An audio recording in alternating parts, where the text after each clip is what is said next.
just need to tell you about King James, all right? Now, King James was the creator of the Bible, the King James Version, yeah? Now, this is called by the church the Authorized Version. And it's called the Authorized Version to make it seem like it's authorized by God. It's called the Authorized Version to make you think that it is the official version, ordained from above.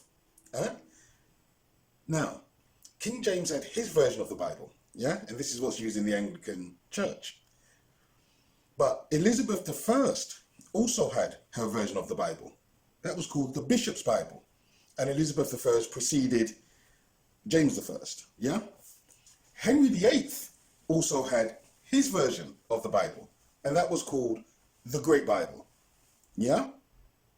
So, when James became king in 1603, he commissioned his own version of the Bible in 1604. So this was the third variation now, after the variation of Henry VIII and Elizabeth I. Now, James convened 6 teams, all clergymen, all from the church, to rewrite the Bible to justify his divine and absolute right to rule and to reflect the hierarchy of the church. He commissioned the rewrite of the Bible to insert a principle that had never existed before. That principle being a divinely ordained royal supremacy, the divine right of kings. Now, the template for his version was the version that Elizabeth I had wrote, the Bishop's Bible. But those fabricating and rewriting the book were permitted to consult other versions of the Bible if they came across any problematic or inconsistent passages. And the other versions they were allowed to review included the Tyndale Bible, the Coverdale Bible, Matthew's Bible, Geneva Bible, Taverner's Bible, or the Dove-Rheims Bible. Yeah? By the turn of the 19th century, there were over 10,000 versions of the Bible. And all of these versions had been written by man, all trying to give their interpretation of what other men meant when they wrote the story. So you see, the Bible isn't the word of God. It's the story written by men and rewritten by men. Now, many people know that it was Constantinople who convened the Council of Nicaea in the year AD 325 to script this story to fit their agenda so that they could pretend to have some authority or God-given right to rule. That they were granted some kind of earthly authority to rule over others. So people know about Constantinople and that he first convened his council of Nicaea in the year 325. But since then, thousands upon thousands upon thousands of men have rewritten the Bible to suit their own agenda. Okay? Cannot be the word of God. Can't be. It's the word of man. Yeah? Now, King James, when he created his version, it was to set out the order of the establishment. Okay? It was to say that he had an absolute right to rule and the church had a particular hierarchy and structure with regards to his divine right to rule. Okay? But what people don't know about King James is probably several things. I'm just going to tell you a couple. Okay? The first is that he was responsible for the colonization of North America. Okay? Elizabeth I was responsible for the colonization of India when she gave a royal charter to the East India Company. Yeah? Now, this is something I found out only yesterday, that King James reportedly had a lover called George Villiers, aka the Duke of Buckingham. Yeah? So there was rumors about his love affair with George, and James spoke to the Privy Council in 1617, and he clarified the situation by saying this: "You may be sure that I love the Earl of Buckingham more than anyone else, and more than you who are here assembled. I wish to speak on my own behalf, and not to have it thought to be a defect. For Jesus Christ did the same, and therefore I cannot be blamed. Christ had John, and I have George."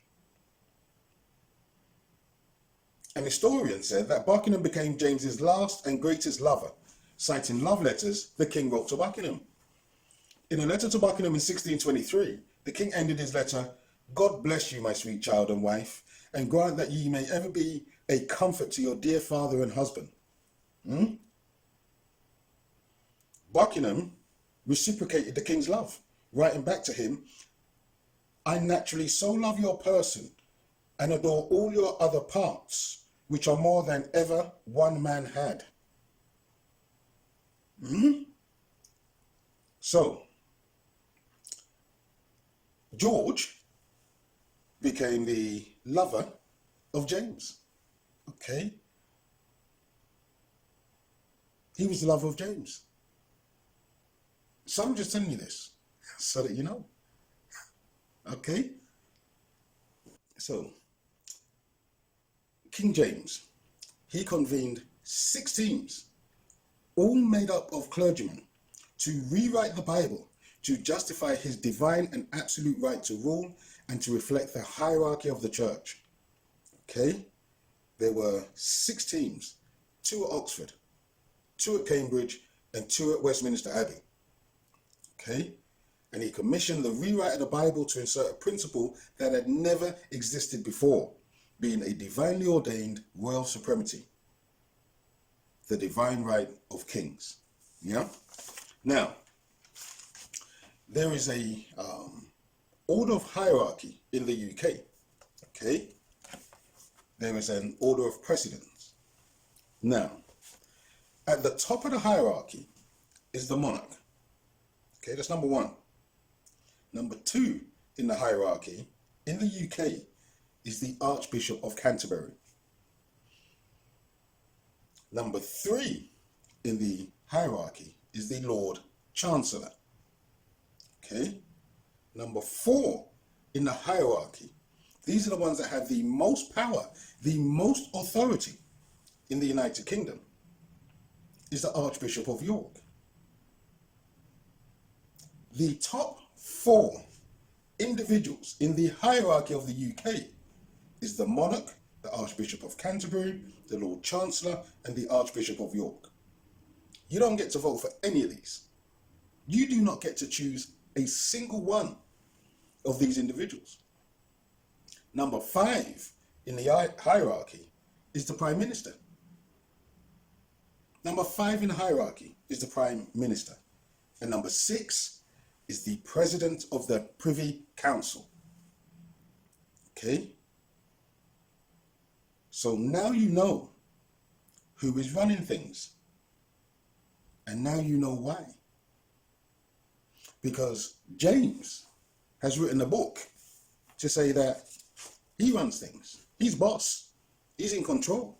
He's like the Godfather. He's the tutti de capituti. He runs things. He said so because he wrote it down. But he sat down with the clergy in 1604, and they decided that they were going to rewrite the Bible for their benefit to establish the hierarchy within the UK. And so they went ahead and done this. And this is why in the order of hierarchy, you have the monarch at the top, then the Archbishop of Canterbury, then the Lord Chancellor, and then the Archbishop of York. Prime Minister isn't in charge. The Prime Minister isn't running things. The Prime Minister isn't top. Now, if you were to believe the Bible, if you did, yeah, and you read passages dealing with the poor and the meek and the this and the that, and the goodness and the graciousness and all that kind of stuff, yeah? If the Archbishop of Canterbury believed what was in the book, then surely the church would have used their resources to help the poor, to give to the poor. Surely, with the church being senior, the Archbishop of Canterbury being senior to the Prime Minister, he could have said, give money to the poor, look after the poor, look after the needy, look after the sick. That's an instruction, because I'm your boss. And so nothing works the way you think it works. And nothing works the way it ought to work. The church itself was involved in slavery. The church itself was involved in slavery. It was a good ship, Jesus of Lubeck, that went out to bring slaves. Yeah? The church had plantations. They owned plantations. They benefited from the slave trade and from slavery. Okay? There were bishops who were plantation owners. They received massive amounts of compensation in the slave compensation fund. So it's very difficult for me to square that circle, because on the one hand they preach things to you, and on the other hand they do something different. It was only in 2006 that the General Synod of the Church passed a resolution to apologize for the Church's role in the slave trade and slavery in 2006. They've been involved with this since about 1651. So it's taken them 350 years to sit down and come to the moral conclusion that it was wrong for the church to have been involved in the slave trade and in slavery. 350 years. So I'm just telling you this so that you know, because people don't know. Now you know the order of things. Now you know why things are the way they are. Now you know why there's this hierarchy and how this hierarchy came into being. Because they simply wrote it into the book, which people will read, people will believe. They will not look at the actions of those who are telling you how to behave. People aren't looking at their actions. People are making excuses for their actions. There's all manner of scandals involving the church, and I'm going to detail them here. And this has been going on for decade after decade, century after century, and yet still people will make excuses. They overlook the fact that the church has hidden a lot of these scandals. They overlook the fact that the church has moved priests from diocese to diocese or from country to country. People overlook all of these things. They choose to ignore it. And this is where cognitive dissonance kicks in. Because the facts is there, the evidence is there, the information is there, the reports are there all the time. And yet still people will somehow put it out of their minds. They will somehow dismiss it and ignore it so that they can carry on believing something that has been created. It was first created in 325, and it's been modified and changed and rewritten and reinterpreted and restructured in all manner of business, just to fit someone's agenda. It cannot be the word of God.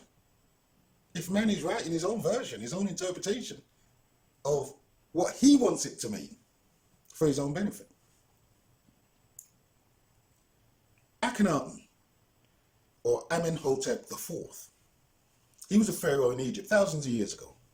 Okay, and what he said was, well, when he became pharaoh, he said, let go of all religion. Let go of all of it, yeah? Do not worship anything or anyone. He said, you are divine in your own right.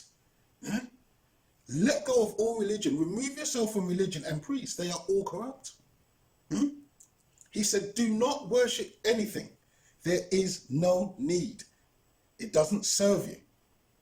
But if you're so conditioned that you feel you need to worship something, you don't have to. But if you yourself feel that you need to worship something, yeah, then give thanks to the Son. The Son is the giver of life. The Son is responsible for all life upon this planet. So if you want to worship anything, worship the Son. The Son is the giver of life. And so during his reign, he closed all of the temples, all of the religious houses, and he sacked all of the priests. And he shifted the entire culture away from religion because that was for their benefit. Now, he only reigned for about, I think it was 17 or 19 years. And then he passed on. Yeah? And as soon as he passed on, those in the religious community restored religion. And they destroyed all of the monuments depicting Akhenaten. His statues were destroyed. And his name was removed from the king's list.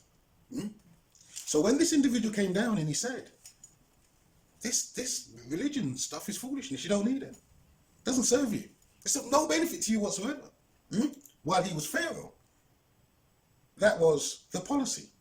But as soon as he left this plane, they come back in with their religions and their priests and their books. Yeah? But he said, let it go. You don't need it. It doesn't serve you. Okay? So I'm just letting you know. That's it. That's all I'm doing. Huh? That's all I'm doing. Malcolm X said, all right, you have to be very careful introducing the truth to the black man who has never previously heard the truth about himself. The black brother is so brainwashed that he may reject the truth when he first hears it. You have to drop a little bit on him at a time and wait a while and let that sink in before advancing to the next step. I ain't got the time, man. I just don't have the time. Time waits for no man, yeah? So I'm just giving you as much truth as I can in as short a period as I can. Thank you for listening. Please share and subscribe. More videos coming soon.